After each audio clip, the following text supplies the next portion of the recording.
Bismillahirrahmanirrahim. Assalamualaikum warahmatullahi wabarakatuh. Para pendengar sekalian, kita sering mendengar istilah iman kepada kitab ini. Tapi sebenarnya apa sih yang kita imani?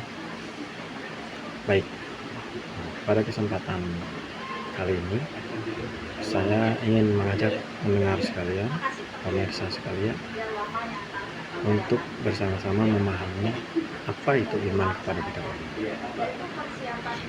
Dari segi makna, iman itu berarti segala sesuatu atau suatu hal yang diyakini di dalam hati seseorang,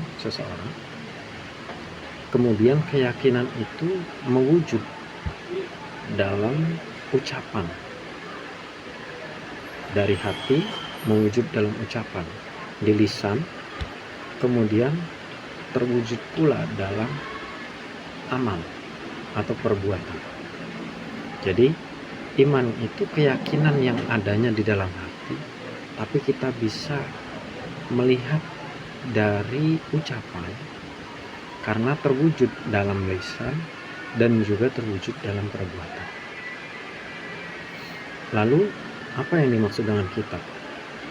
Kitab di sini adalah kalam Allah yang Allah wahyukan kepada Rasul pilihan atau manusia pilihannya.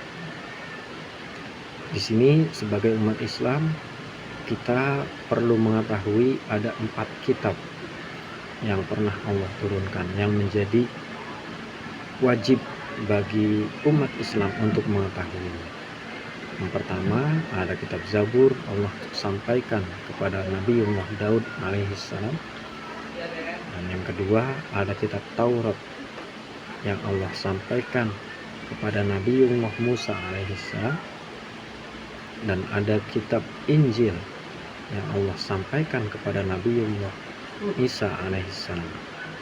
Dan yang keempat adalah kitab Al-Quran yang Allah sampaikan kepada Nabi Muhammad Sallallahu Alaihi Wasallam.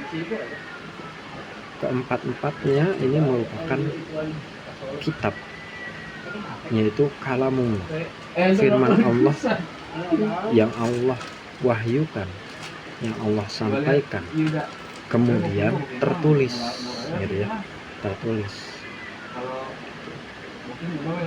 Nah, problemnya di masa ini banyak mungkin kita temui ada orang-orang yang dalam ucapannya bilang dia beriman terhadap kita, tapi ternyata prakteknya itu berbeda. Nah, bagaimana dengan hal yang seperti ini? Tentunya ini menyalahi sesuai dengan teori keimanan yang tadi saya sampaikan. Kalau keimanan yang tadi saya sampaikan adalah sesuatu yang diyakini dalam hati, kemudian terwujud dalam ucapan secara lisan, dan juga terwujud dalam perbuatan. Jika ada orang yang meyakini Al-Quran, tapi ternyata ucapannya tidak sesuai dengan perbuatannya, maka ini seperti apa? Nah, ini tentunya agak bermasalah. Ini yang harus kita benahi. Jika kita meyakini kebenaran wahyu, ya, kebenaran adanya kalamullah, kebenaran adanya firman Allah yang Allah sampaikan kepada Nabi Muhammad, yang Allah sampaikan kepada Nabi Isa, kepada Nabi Musa, dan seterusnya, maka ketika wahyu tersebut kita pelajari, kita terima, tidak hanya kita imani, tidak hanya kita percayai saja, tapi coba kita praktekkan dalam kehidupan sehari-hari. Contoh, ada misalnya ayat yang memberi larangan.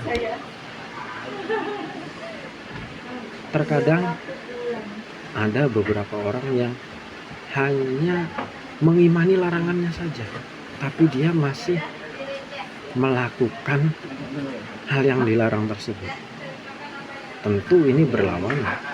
Jika kita beriman, maka seharusnya, sebaiknya untuk menyempurnakan keimanan kita, tidak hanya kita mengimani kemudian melalui ucapan saja, tapi perbuatannya kita sesuaikan dengan apa yang kita imani.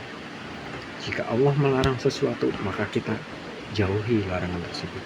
Jika Allah memberikan perintah terhadap sesuatu, maka sebaiknya kita melaksanakan hal tersebut sesuai kadar kemampuan kita. Demikian, mudah-mudahan apa yang kami sampaikan ini dapat menjadi ilmu yang bermanfaat, dapat menambah keimanan kita terhadap kitab-kitab Allah Subhanahu wa Ta'ala. Sekian, wassalamualaikum warahmatullahi wabarakatuh.